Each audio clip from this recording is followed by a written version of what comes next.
ایک بات میں یہاں پر ذکر کروں، اور شاید میں زندگی میں پہلی بار ذکر کروں گا، 15-20 سال سے میں اس سلسلے میں کچھ غور و فکر و مطالعہ کر رہا ہوں۔ قرآن مجید کی ایک ایسی آیت ہے جس کی تفسیر میں کافی مشکل پیش آئی ہے علماء کرام اب تک، جس میں اللہ تعالیٰ نے حضرت سلیمان علیہ السلام کا تذکرہ کرتے ہوئے ارشاد فرمایا ہے وَأَلْقَيْنَا عَلَى كُرْسِيِّهِ جَسَدًا ثُمَّ أَنَابَ، کہ ہم نے سلیمان کی کرسی پر ایک جسد، ایک باڈی ڈال دی۔ آپ ذرا غور کریں، ایک باڈی ڈال دی، ایک جسم ڈال دیا۔ کیا مطلب ہے اس کا؟ اوہو، اس جسم کی کیا حقیقت تھی؟ اس سے مراد کیا ہے؟ بہت ہی زیادہ محنت طلب یہ موضوع رہا ہے۔ حضرت سلیمان علیہ السلام اس کو دیکھ کر، یہ جو ان کا روحانی مکاشفہ تھا یا بالکل کھلی آنکھوں سے انہوں نے کوئی منظر دیکھا اور اس پر انہوں نے ایک دم سے ان کے اندر ایک توبہ و انابت کی کیفیت پیدا ہوئی، اللہ کی طرف متوجہ ہو گئے اس چیز کو دیکھ کر، اور اللہ تعالیٰ سے انہوں نے اسی وقت ایک دعا مانگی کہ رب ہب لی ملکا لا ينبغی لأحد من بعد۔ یہ بہت ہی اہم بات ہے۔ اس کو دیکھ کر آپ نے اللہ تعالیٰ سے فوراً اپنی ایسی ایک حکومت کیوں مانگنے لگے کہ اللہ مجھے ایسی اقتدار دے دے کہ میرے بعد کبھی کسی کو نہ ملے۔ یہ کیا چیز ہے؟ اللہ اکبر۔ اگر یہ کہا ہوتا کہ القینا علی کرسیہ بشرا، ہم نے اس کے کرسی پر ایک انسان کو بٹھا دی، ایک شخص کو بٹھا دی، اگر یہ فرمایا ہوتا اللہ تو مفہوم دوسرا ہوتا، لیکن فرمایا جسدن، یعنی ایک ڈھانچہ بٹھا دیا، ایک جسم بٹھا دیا، اور وہ جسم ایسا معلوم ہوتا ہے کہ جسم تو انسانوں جیسا ہے لیکن روح انسانوں والی نہیں ہے۔ یہ بہت اہم بات ہے، کیونکہ دجال کا وجود جو ہے وہ بظاہر انسانی وجود ہوگا لیکن اس میں انسانی روح کے آثار نظر نہیں آتے۔ جہاں تک روح کی بات ہے تو اس میں تو اللہ تعالیٰ نے جو اپنی انسانی مخلوق کے بارے میں ارشاد فرمایا ہے کہ فَإِذَا سَوَّيْتُهُ وَنَفَخْتُ فِيهِ مِن رُوحِي فَقَعُوا لَهُ سَاجِدِينَ۔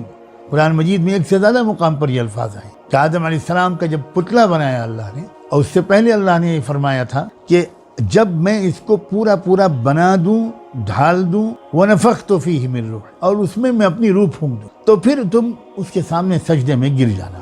یہاں جسد کہا گیا ہے، روح کا کوئی تذکرہ نہیں، اور یہ بہت ہی معنی خیز قسم کی تعبیر ہے، اور یہ تعبیر صرف یہیں پر نہیں آئی ہے، اور بھی جگہ پر آئی ہے۔ میں اس وقت وہ آیات آپ کے سامنے ابھی نہیں شاید پیش کر سکوں، کئی آیات ہیں، میں انشاءاللہ ان کو پیش کروں گا جس میں اللہ تعالیٰ نے جسد کا لفظ استعمال فرمایا ہے انہی جگہوں پر جن کے اندر روحانیت نہیں، انسانی روحانیت ہے ہی نہیں، بالکل روحانیت سے خالی ہے وہ۔ یہ جو تعبیر ہے یہ بہت ہی معنی خیز ہے، بہت معنی خیز ہے۔ ایسا معلوم ہوتا ہے کہ اس وقت میں بات کو مختصر کر کے عرض کروں کہ سارے ہی انسانوں کے اندر کی روحانی پہلو کو مار ڈالنے کی تیاری ہو رہی۔ پہلے تو اس مغربی تہذیب نے، اس مادی تہذیب نے پہلے کروڑوں انسانوں کی روحانیت کو پہلے ہی ختم کر دی، رہ گئی رسم ازاں روح بلالی نہ رہے۔ اگر کچھ اعمال ظاہری ہیں بھی تب بھی روحانیت نہیں ہے یا نہ ہونے کے برابر، اور باقی اکثریت تو ان لوگوں کی ہے جن میں وہ ظاہری اعمال بھی نہیں ہے، روحانی حص بالکل مر چکی۔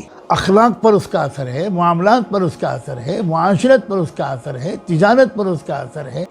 جس طرح کی تجارت ہو رہی ہے اس طرح کی تجارت کوئی روحانی حص رکھنے والا انسان عام طور پر نہیں کر سکتا۔ روحانی حص انسان کے اندر جتنی مضبوط ہوتی ہے اتنا ہی شریف انسان ہے، اتنی پست آواز میں بولتا ہے، اتنے ہی اپنی نگاہوں پر کنٹرول ہے، اتنے ہی اپنے جذبات کو صحیح استعمال کرتا ہے، خواہشات پر نہیں چلتا۔ تو ایک تو بالکل جن لوگوں کے اندر اکثریت کی روحانیت تو پہلے ہی ختم ہو گئی، اور یہ دراصل اسی کو فتنہ دجال کہتے ہیں۔ یہ فتنہ دجال جو ہے اس کے بہت سے مراحل اور مدارج ہیں، ایسا معلوم ہوتا ہے۔ دجال اس وقت تک نہیں آئے گا جب تک کہ دنیا کی غالب اکثریت کے اندر سے یہ روحانی حص ختم نہ ہو جائے۔ پوری فلم انڈسٹری، پورا لٹریچر، ادب و شاعری، تعلیمی نظام، درسگاہوں، دانشگاہوں، یونیورسٹیوں، کالجوں کا ماحول، ہمارا اپنا سلیبس و کریکولم، ہمارا بینکنگ سسٹم، ہمارا اکنامک سسٹم، ہمارا سوشل سسٹم، ذرا پلیز غور کریں، کیا یہ روحانی حص کو بڑھانے کی کوشش کرتا ہے یا گھٹانے اور ختم کرنے؟ کیا تاثیر رکھتا ہے؟ جو روحانی کیفیت بچی ہوئی محسوس ہوتی ہے تو وہ وہی لوگ ہیں جنہوں نے کیفی زندگی گزاری ہے اور کیفی زندگی سے فائدہ اٹھایا، یعنی ماحول میں جو سسٹم رائج ہے اس سے الگ ہٹ کر تھوڑا سا آئسولیشن میں جا کر انہوں نے اپنی ذہنی تربیت کی ہے، اپنی روحانیت کو بچایا ہے۔ آپ سے گزارش ہے کہ آپ چینل کو سبسکرائب کریں تاکہ اس سیریز کے آگے کی ویڈیو آپ مس نہ کریں۔ اس ویڈیو کو لائک کریں اور شیئر کرنا نہ بھولیں۔